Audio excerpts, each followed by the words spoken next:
If you've been playing Stardew Valley for a while and you've been looking to change or expand your gameplay, then it might be time to start modding your game. You can change anything from how the game looks, expand to new areas, and add a lot of utility to your gameplay. There's an endless number of possibilities with modding, and I'm here to walk you through how to get started. So before we begin modding Stardew Valley, there's just a couple things we want to do ahead of time. The first is I would recommend making a shortcut when you install Stardew Valley. That'll just make it easier to launch later. Otherwise, you can add to favorites by finding it in your library, right-clicking on Stardew Valley, and this will say add to favorites instead. You'll want to launch Stardew Valley at least one time after installing. It is also really good practice to back up any of your saves before you begin modding. So a good way to do this via Steam is for the Steam Cloud. So if you right-click on Stardew Valley, go to Properties.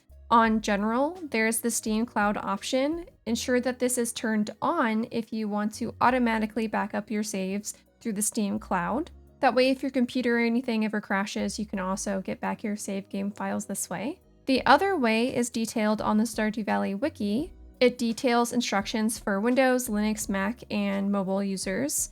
But for Windows, it is the Windows R key, and we're going to paste in what it says and click OK. It will open the File Explorer, and we can see each folder is your saved game. So if we want to back this up, we can right-click on the folder, compress to zip file, and then we can move the zip file wherever we want to manually back up our saves. So now we can actually get started with modding Stardew Valley, and for that we're going to need one really important tool called Smapi. Smapi is what most mods require in order to function, so it is a requirement to have Smapi in order to install mods in a way that isn't super painful. So you're going to go to smapi.io, and I will link this down in the description, and we're going to download Smapi, and the latest version number will be here, and then I would do a direct download. So with direct download, we're going to download this to our downloads folder. And then from there, we're going to go to our downloads folder, and we're going to right click, extract all. And then I'm just going to go ahead and extract it right to the downloads folder. So with Smapi downloaded and extracted, we're going to go into the extracted folder. You may have to click into it again. And here you're going to see 3 different installers. One's for Mac, one's for Linux, and one is for Windows. I'm on Windows, so this is the one I'm going to double click on. This will open a installer pop-up. This should automatically find where Stardew Valley is installed on your computer, as long as you've launched the game at least once. If it's found it for you, go ahead, type in 1 and then enter. But if you need to find a custom file path for it, type in 2. And then to find the file path, we're going to go into Steam, right-click on Stardew Valley, go to Manage, browse local files, and we'll see here it found the file location for us. So we're going to, up top here in the path window, click on it. This is the path we want to copy. And then in the installer window again, we're going to paste and then click enter. For installing Smapi or updating Smapi, which if you ever need to update Smapi, you just basically re-download it and reinstall it. We're going to do 1 and enter, but just for your awareness, if you ever want to uninstall Smapi, you would do 2 and then enter. So for our install, we're going to do 1, enter, and the install process is super quick. But before you close out of this, go ahead and copy this line here, and then go into Steam, right-click Stardew Valley, Properties, and under Launch Options, we're going to paste in what we just copied. This will make it so Smapi is automatically launched for you, and you can keep your achievements from Steam. Now with this done, we can go ahead and close out of this and close out of the installer. So now we can get into downloading and installing our very first mod. But before we do that, one website I really recommend that you register to is the main website you can download Stardew Valley mods from. It is called Nexus Mods. It has mods for many games, but Stardew Valley is one of them. When you try to make an account with Nexus Mods, it will try to push you its paid service. Don't feel pressured into purchasing that unless you find that you are just downloading all the mods and you would like the added benefits of that service. So a little tour of Nexus. On the homepage, we'll have some featured mods here at the top, but down here under more mods, you're going to see new mods that were uploaded today, this week, the most popular mods over 30 days, and then there's also popular of all time. You can also get to some of these menus by going to mods, and then here, most endorsed is the same as popular of all time. You can also find mod categories here. So if you know you're after a very specific kind of mod, you can usually find different categories for things like furniture, NPCs, housing, that kind of thing. We want to look at the most endorsed, and the mod I'm going to recommend we download first is Content Patcher. You'll find a few mods are considered framework mods, and basically all that means is that they are mods used by other mods. So they don't actually have any features themselves, but they're required for the mods that you'll likely want to download in the future. So Content Patcher is definitely one I would download, and we can go ahead and get that started. When we're on the Content Patcher page, you're going to want to go to Files, Manual Download, and then here we're going to see a little pop-up of the required mods. Now we already have Smapi installed, which you'll find most of the mods on this website will require Smapi. If any other mod was required, you're going to want to make sure you download and install those mods as well. And one other important thing is I would also take a peek at the description page. There's usually some install instructions, but if we go back to Files, Manual Download, Download, we're taken to a page where, again, it's going to kind of push the premium service where you can have a faster download, but we're going to go ahead and use the free version. So we're going to use a slow download version. So now let's go ahead and download a mod that uses Content Patcher. A really good example of mods that use Content Patcher are visual and graphic mods. So if we go back up to mods, mod categories, all the way at the bottom, there's visuals and graphics.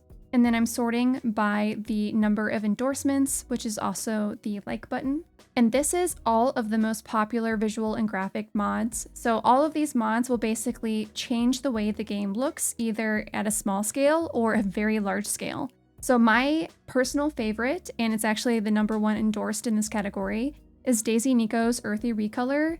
It just makes Stardew Valley a little bit more earthy in tone. And it's just absolutely gorgeous, and I can't recommend it enough if you kind of just want to give Stardew Valley a fresh new look. So let's go ahead and make sure, again, to read any install instructions. It mentions Smapi and Content Patcher right here, but we're going to go to Files, Manual Download. We have Content Patcher downloaded already, and we also have Smapi already installed. So we're going to go ahead and download this. And then again, we're just going to use the slow download. We're going to download this to our downloads folder. It'll ask if you want to donate to the author of the mod. Feel free to go ahead and donate to the mods you absolutely love. It's a good way to support the people who make mods. So now that we have our mods downloaded, now it's time to actually install them. So for that, you're going to want your downloads folder ready. And then we're also going to want to get the local files folder back up. So once again, to get to that, you can go to Steam, right-click on Stardew Valley, go to Manage, Browse Local Files. And we'll see here it opened that file location for us. In order to find this more quickly, what I like to do is go up one folder, right click on the Stardew Valley folder, and then this is your Steam Apps common folder.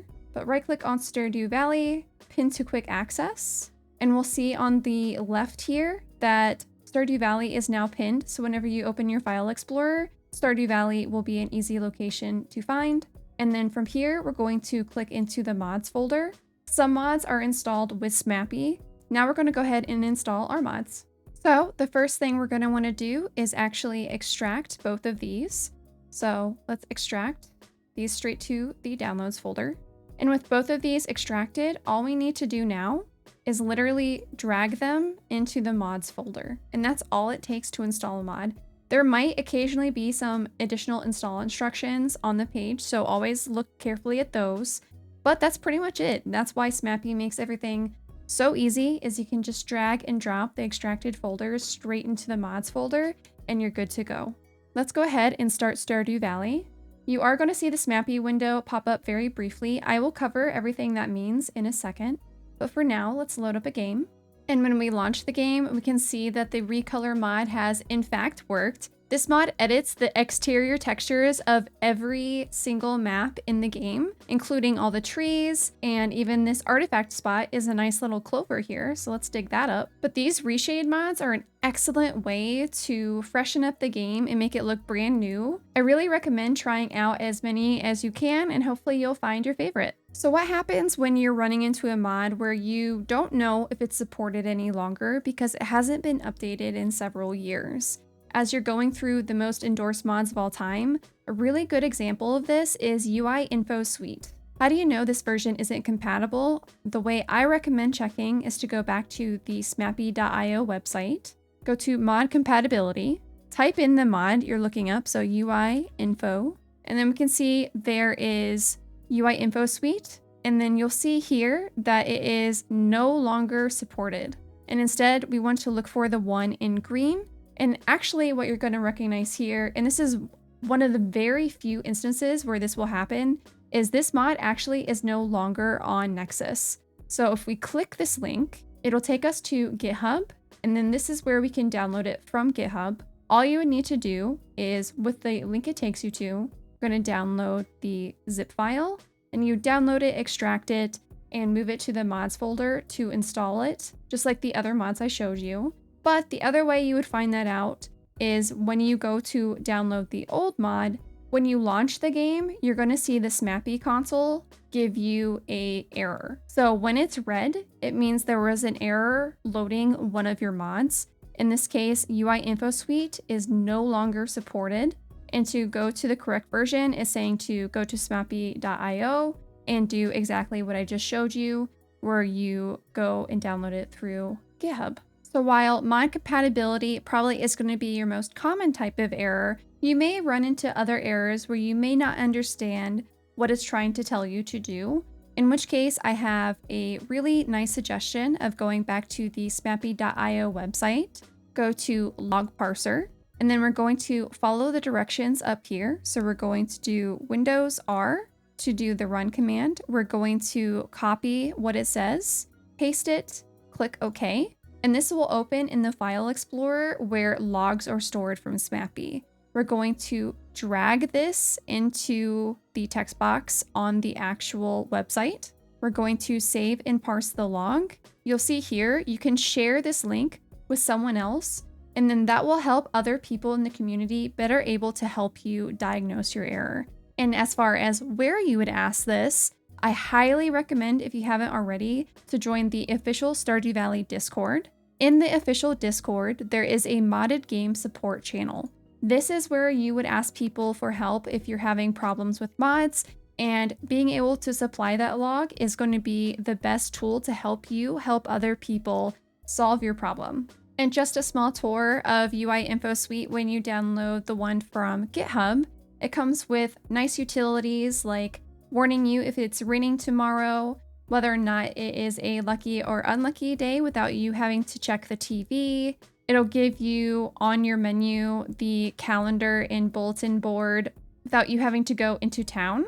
It also has some other cool features, such as giving ranges on sprinklers, telling you how much time is left on your machines, and I really recommend checking it out. Once you've been playing with mods for a while, eventually you're going to notice in the Smapi console that your mods are going to appear purple. Now, it's not an error like red is. All purple means is that there is an update available for your mod.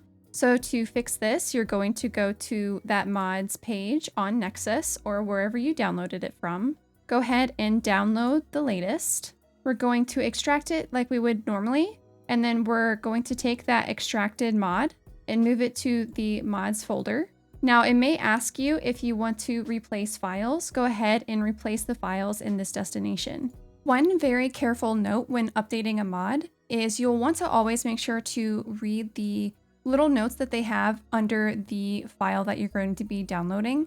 You'll see that there's different notes on this mod for each of their files.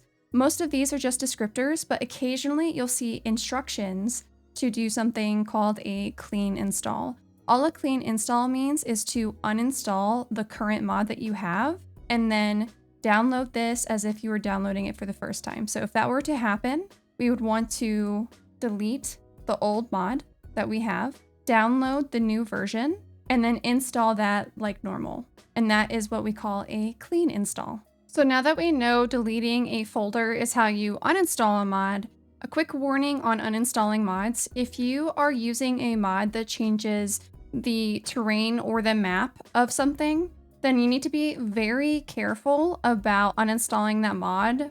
You want to remove all the items within the new part of the space. Otherwise, when you go to uninstall the mod, you'll find that you may run into glitches. A good example of this is the Oasis greenhouse mod. This is one of my favorite greenhouse mods. If I put a chest in the middle of this room, which normally would not be here with the ordinary greenhouse, and then we go to save the game, and then we'll reload the save after uninstalling the mod, we'll see that when we go back into the game with the mod uninstalled, that chest I had placed, it is no longer in existence, or if it is, it's outside of the map range that I can go to. So it's very important, again, when you uninstall a mod, you keep in mind what the mod is doing and if you need to relocate some items. So many mods in this game come with configuration options, which just let you pick and choose what you want from that mod. Daisy Nico's Earthy Recolor is an example of this. I showed this mod earlier as changing much of the visuals of the game, but it has configurations for disabling things like that dig spot that is a clover that I showed you. Now there's a couple ways you can configure a mod, but one of them is through something called the generic mod config menu, which is just another mod you can download, but this lets you edit configs within the game. Now, not every mod supports this, but a lot of them do. So if you're getting into mods, I highly recommend downloading the generic mod config menu. So go ahead and download this and install it like normal, and then we can take a peek on how to do that within the game. With the generic mod config menu installed, you'll see that there's a new gear icon on the bottom left of your title screen. When we click on that gear icon, you'll see all the mods that support the config menu so that you can change the configs and options for those mods from within the game. It's super convenient, and here if we click on Earthy Recolor, we'll see you can enable or disable some of the options from that mod, such as the grass, dig spot, and what color the winter-tilled soil is. And you just interact with the menu to make the selections that you want. And then once you've configured everything to your liking, you can click Save and Close. And these changes will immediately be reflected in the game once you load one. If the mod doesn't support generic mod config menu, but you still want to configure the mod, you can do that directly within the mod folder. So with the mod folder open, go to the mod you want to configure. Somewhere in the mod folder, there should be a config.json. We want to open this in a file editor of your choice, but most people have Notepad by default if you're on Windows. So if you go to Open With, if Notepad isn't showing here, you can do Choose Another App. Notepad should be one of the suggested apps, so we can either always open it in Notepad or just this once. And here the config.json has opened within Notepad. Now, I recommend also having the mod page up from Nexus, because usually they share all the config options available. So we'll see for 3 of the options that true or false is the only thing available, but for the winter-tilled soil, brown and blue is the option we want to make sure we put within the quotation marks. So within the quotes, but make sure you keep the quotes, we can change a couple of these to false, and then that will disable these features in the mod. And then for the winter-tilled soil, we want to make sure, again, within the quotes, we're changing it to blue if we want it to be blue. And then from here, make sure you save, and then you can go ahead and close out of this and launch the game, load your save, and you should see those changes reflected. So now let's talk about how we can better organize our mods. So you'll notice as you download more and more mods, this folder can become a little unruly. So one thing to keep in mind is Smapi does not care how many folders deep a mod is, it'll find it. So if we wanted to make parent folders for some of these, we can. So we have a couple of content patcher mods, so maybe let's move all of our content patcher related stuff to a new folder. We'll call it content patcher, and then we'll just move the actual content patcher mod to those, as well as 2 of the content patcher mods that was using that framework. And Smapi will be able to recognize these just fine. And if you ever want to disable a mod without having to delete the folder or move the folder out of the mods folder, you can simply put a period in front of that mod And as long as there's a period at the front of the folder name, Smapi will skip over everything in that folder. So you can either do that by mod, or if you wanted to, you could probably make a disabled folder like this. And then you can just throw all of your disabled mods into that folder instead. Another thing for organizing is you'll find sometimes when you are extracting all in Windows, it's going to, in your downloads folder or wherever you extracted it to, make a parent folder that is the same name as the zip file. So if I click into this, this is actually the folder the mod author intended for you to have in your mods folder because it's nicely named. There's absolutely nothing wrong with having this folder, the parent folder that Windows made, in your mods file. It will recognize the mod just fine. But just for your awareness, this one level deep folder that oftentimes happens is usually the nicer one to actually throw into your mods folder if you would like it. I also wanted to mention that the Stardew Valley official wiki has an excellent guide on modding and how to get started. So if you don't have Stardew Valley on Steam, there is some install instructions for how to get Smapi and install mods on Windows, Android, Linux, and Mac. The Stardew Valley wiki is an extremely useful resource, so I recommend having it bookmarked for sure. That is all the basics you should need to get started modding Stardew Valley. If you're looking for some videos showcasing some really amazing mods, then you can catch many showcases right here on my channel. My name is Yoria. I hope to see you again, but until next time, take care.